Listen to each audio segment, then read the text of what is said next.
આજે વડોદરાના જાગૃત નાગરિકો દ્વારા ન્યાય મંદિર ભગતસિંહ સ્ટેચ્યુથી પોલીસ ભવન સુધી એક રેલીનું જન આક્રોશ રેલીનું એક આયોજન કરવામાં આવ્યું છે.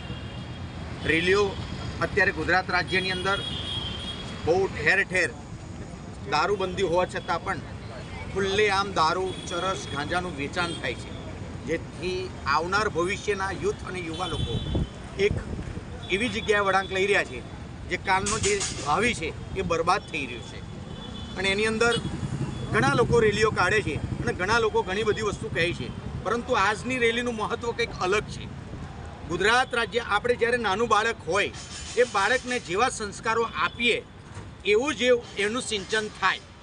તો ગુજરાત રાજ્યની અંદર દારૂબંધી છે, તો દારૂબંધી હોવા છતાં પણ દારૂબંધી કેમ નથી અને બધા અડ્ડાઓ કેમ ચાલે? એનું કારણ છે કે ઉપરના નેતાઓ ઠેઠ સુધી બેઠેલા એનું લેડીઝ જો કહે છે ને એનું નખો જ જાય એવું ભારત દેશના ભાવિને જે બગાડી રહ્યા એવા બેકાર માણસો જે પોલીસ કર્મીઓને પણ દબાણ કરે છે કે તમે આ દારૂબંધી ના હોય તો એમનું પછી પૈસા ક્યાંથી આવે? ઉપરની આજની સરકારના ઉપરના મોટા મોટા નેતાઓ જેવા હર્ષ સંઘવી જેવા, આર પાસ જેવા ઠોઠ એવા વ્યક્તિઓ પોલીસને એક ખાલી સપોર્ટ કરે છે, પરંતુ પોલીસને સપોર્ટ નથી. એ પોલીસની સમક્ષ જે પબ્લિકનો વેર છે એ એને ઊભું કરે છે. એટલે આ પોલીસ કમિશનર સાહેબને અમે કહેવા માગીએ છીએ કે તમે દરેક પોલીસો એક બે ભ્રષ્ટ પોલીસ હશે એના માટે બધી જ પોલીસનું નામ ખરાબ થાય છે. તો આ હપ્તા બંધ કરાવી દો. અને બીજી વસ્તુ કે મધ્યપ્રદેશ હોય, રાજસ્થાન હોય, મહારાષ્ટ્ર હોય, મુંબઈ હોય, એમાં ખુલ્લે આમ દારૂ ચાલે છે. એનું રીઝન એને લાયસન્સ મળે છે, તો તમે લાયસન્સ આપી દો અને નકલી દારૂનો વેચાણ બંધ કરી દો.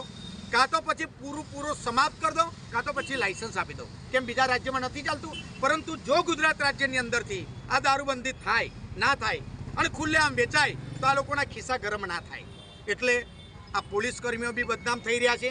એમને તે જે ઉપરથી ઓર્ડર હોય એ ઓર્ડર ઉપર જ કામ કરવું પડે છે, એ પણ મજબૂર છે. એના માટે લોકો પોલીસની અલગ અલગ વાતો કરે છે, પરંતુ અમારા જેટલી પણ ટીમ છે એક જ વાત કહેવા માગીએ છીએ, કાં તો દારૂબંધી સંપૂર્ણ બંધ કરો, કાં તો પછી ચાલુ કરી અને લાયસન્સો આપો. બસ આટલી જ માંગ છે. ભરતભાઈ બાબા.